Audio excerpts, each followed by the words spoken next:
নমস্কার বন্ধুগণ, আমি অঞ্জনা। আমার রান্নাঘরে আপনাদেরকে সবাইকে স্বাগত জানাই। আজকে আমার রান্না হলো এঁচুড়ের কালিয়া। আমি এঁচুড় কেটে জলে রেখেছি আর আলু কেটে রেখেছি। এখন রান্নাটা শুরু করি। এখন আমি এঁচুড়কে সিদ্ধ করে নেব। সিদ্ধ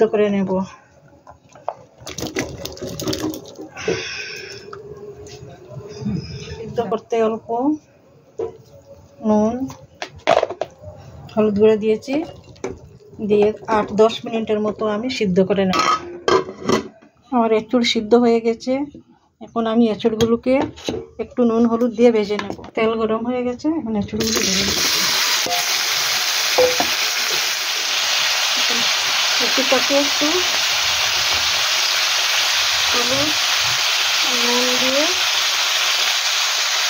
ভেজে নেব। এঁচুড়গুলো যতক্ষণ ভাজা হচ্ছে ততক্ষণ আমি একটা মশলা বানিয়ে নিই।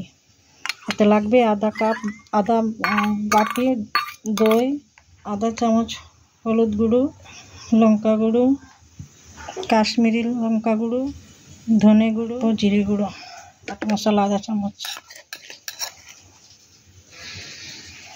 চাট মশলা দিলে তরকারির টেস্টটা ভালো আসবে। এখন এটাকে মিক্স করে নেব।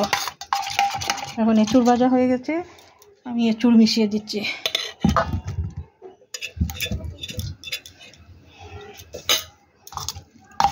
এখন এটা ঢেকে আমি অল্প সময় রেখে দেবো। আলুগুলো ভেজে নেব। হয়ে গেছে, আমি আলুগুলো ভেজে নিচ্ছি। হলুদ দেবো, দিয়ে ভালো করে লাল করে ভেজে নেব। আলুগুলো ভাজবো ঢাকা দিয়ে দিয়ে, কারণ আলু ভাজা হবে এবং সিদ্ধ হয়ে যাবে থাকে। আলু ভাজা হয়ে গেছে, তেল গরম হয়ে গেছে। আমি তেলের মধ্যে দিয়েছি 3টে এলাচি, দালচিনি অল্প, আর দিয়ে দেবো এখন জিরা, গোটা জিরে। ভাজা ভাজা হয়ে গেছে, এখন আমি দিয়ে দিচ্ছি আদা কুচি।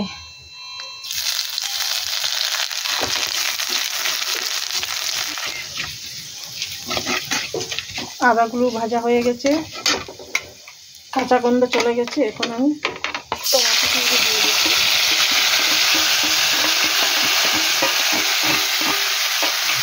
টমেটোগুলোকে আমি ভালো করে ভেজে নেব। টমেটো ভেজে নিয়েছি, কাঁচা গন্ধ চলে গেছে। এখন এতে দিয়ে দেবো 1 চামচ কসুরি মেথি। দিয়েছি, কসুরি মেথি দিয়ে 1 মিনিট ভেজে নিয়েছি। আমি এঁচুড় ঢেলে দেবো।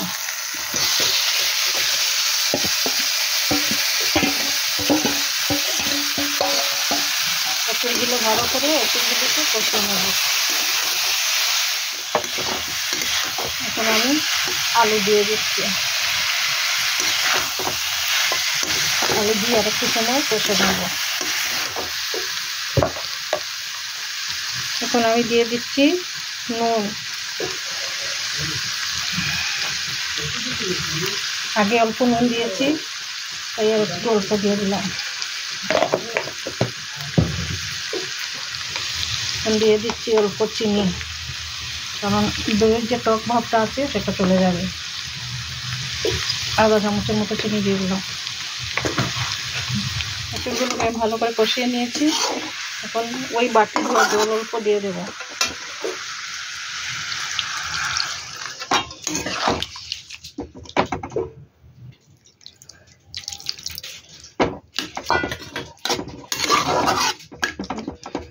জল দিয়েছি, এখন অল্প আছে 8-10 মিনিটের মতো ফুটিয়ে নেব। 5-6 মিনিট হয়ে গেছে।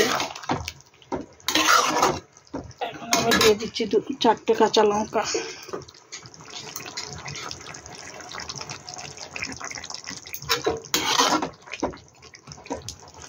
অল্প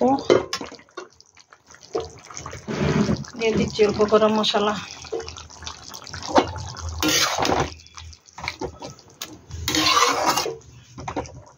দিয়ে আর একটু সময় ঢাকা দিয়ে দেবো। আমার রান্নাটা প্রায় শেষের পথে। এখন অল্প ঘি দিয়ে দেবো নামানোর আগে।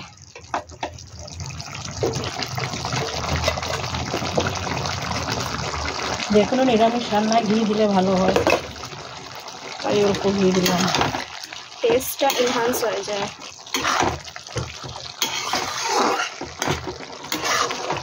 এঁচুড়ের কালিয়া রেডি হয়ে গেছে। এখন আপনারা বাড়িতে এইভাবে একদিন বানিয়ে খেয়ে দেখবেন।